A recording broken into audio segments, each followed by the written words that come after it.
Hey everybody, I'm Benjamin, aka The Terrible Australian of supermarcy.com, and welcome to my video review of the new Australian comedy Now Add Honey. So let's get right into it. Now, I've said this many times before, and I'm going to say it again. I am a huge fan and supporter of Australian films. So anytime one is released in cinemas, I will go check it out. So when it comes to Now Add Honey, now the film is sort of from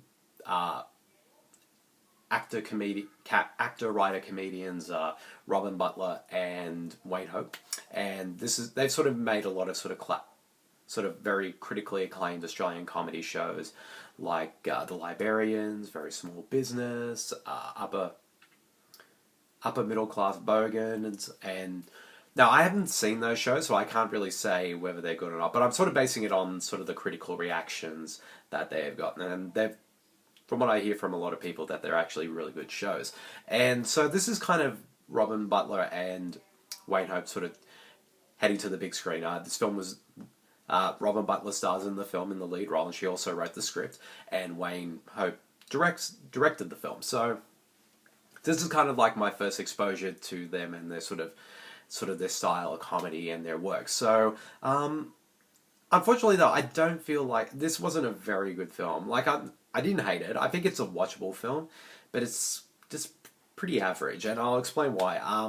There's definitely a really good idea in this film, and at times too, the film does some really interesting things with its premise, but I kind of feel like it kind of sort of doesn't find that balance between having this sort of scathing kind of satire on Hollywood and this kind of exploitation of, young celebrities, and as well as having this sort of very broad sort of comedy. Like, in a way, it also has this kind of almost very artificial type feel to it and tone that that didn't quite work for me. Like, this is a film that's definitely made for the mainstream, and I got to give the film props for that, because especially with mainstream Australian films just doing extremely well at the box office this year. And unfortunately, this film doesn't quite work for me. It like I said, I think the cast for the most part all do pretty solid work, particularly Robyn Butler, who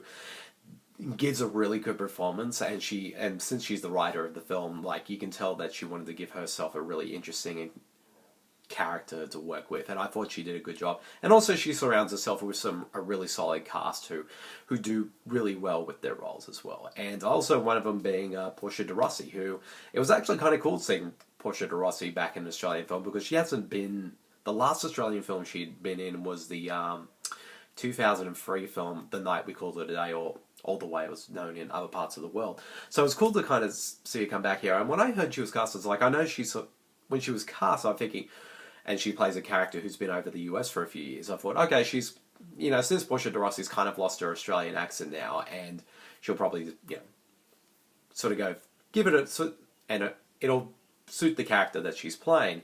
But surprise, surprise, she actually goes back to her, does an Australian accent for the performance. But at the same time, you can tell that it's a kind of a put-on accent, but because at times you can tell that it's somebody doing somebody from doing acting with an Australian accent. But for the most part, it sounded pretty authentic. Like, sometimes it felt a bit sort of cartoonish, but for the most part it was fine. And she's decent in the film as well. And like I said, and to me, the film does have some really interesting things to say and themes that it wants to explore as well, and particularly with sort of how how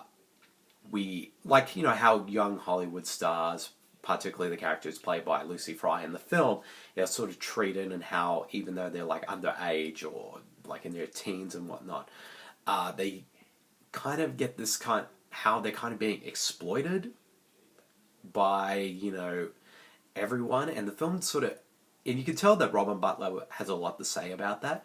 But I kind of feel like, and I give her credit for doing that, because that was not what I expected in this film at all. And at times, it's a pretty kind of damning kind of critique of that. But unfortunately, I don't feel like the film kind of gets there, though, when it comes to those ideas.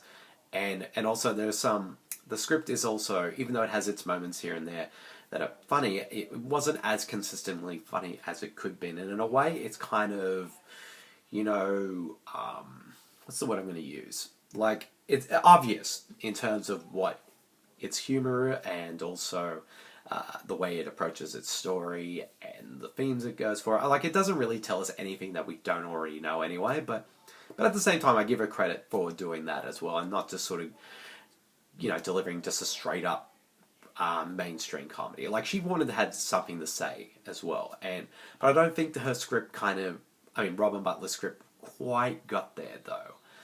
The film looks good. Like, it's shot by Ben Knott, who's probably one of Australia's best cinematographers today. Like, he shot Predestination, Daybreakers, Tomorrow When the War Began, and a whole bunch of other stuff. So the film looks really good, and it's decently directed. But unfortunately, like I said, it's watchable. Like, I didn't have a bad time watching this film at all, but it wasn't as good as it could have been, and in the end, it sort of just ends up being kind of just an average film. So overall, if I had to give now Add Honey a rating, I'd give it about 2.5. Like, it's watchable, but not as memorable as it could have been. So, yep, that's the end of my video review of Now Add Honey. I hope you guys all enjoyed it, and I'll see you guys all later. See you, everyone.